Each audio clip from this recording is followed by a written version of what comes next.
are apathetic and not involved. That is not true. Some of us have been out on the front lines for years fighting this violence in our community, and we will still remain on the front line. We just need to make alliances.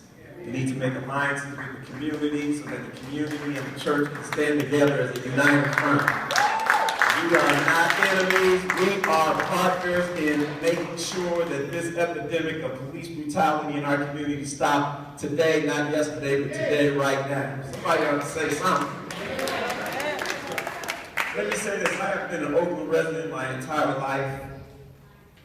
50 years I've been living in this city, and we are having the same conversation 50 years after the Black Panther Party has been found.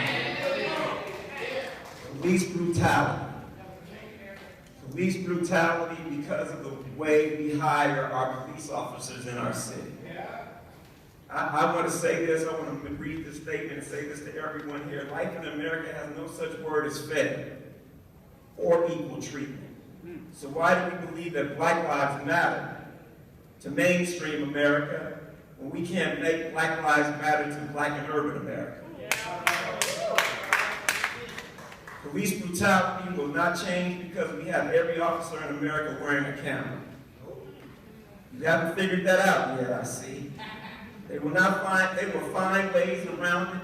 For example, Oscar Grant, Eric Garner, we could see what happened with our own eyes, and it still wasn't enough for a conviction.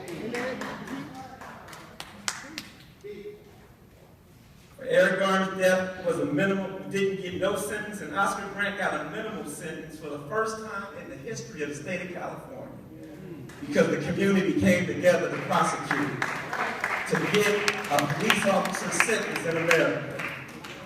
We have a problem with the police department in America, and it's called nepotism and the good old boy network.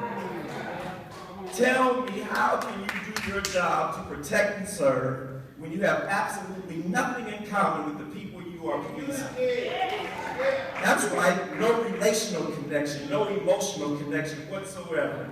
You see, it's real easy to cross the lines of protect and serve to gatekeepers when you cannot connect on any level. That's the real issue going on in America. They can't connect. They have got their job description mixed up. Protect and serve is no longer part of their conversation. It's to keep the animals in control. You see, I can send you to prison on trumped up charges and throw away the key when I see you as less than human.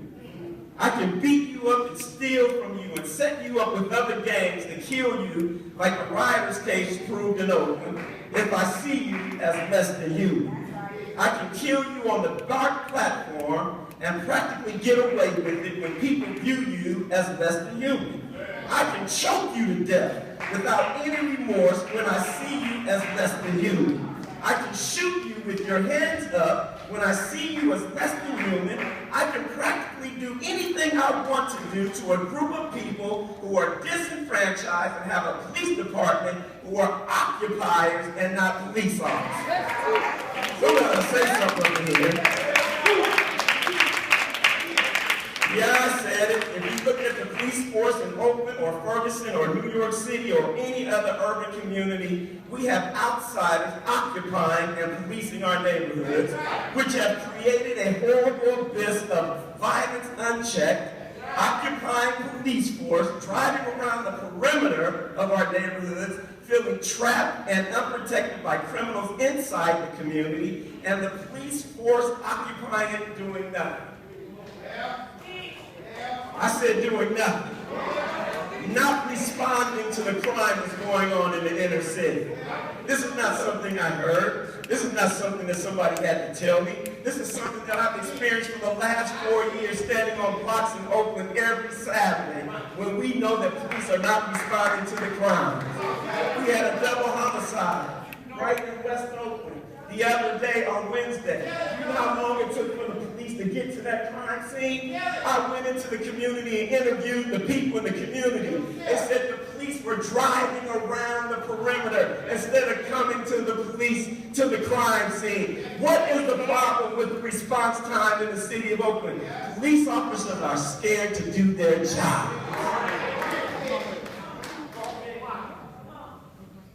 Police brutality has been going on in Oakland for a long time. It hasn't stopped.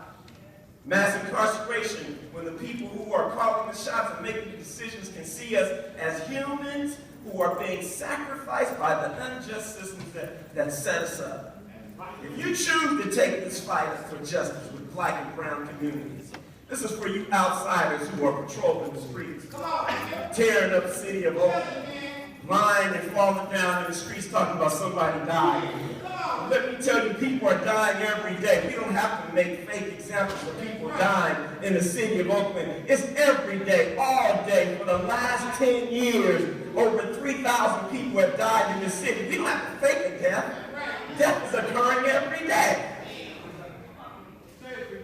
You choose to take up this fight, and you want to stand with us and become our allies to take this message back to mainstream America. And that you want to be with us on our side. Let me say this. We are not animals who need to be caged up like animals in a zoo and the teeth thrown away. We have families, we have children, we have mothers, we have daughters. We are human beings and we need protection.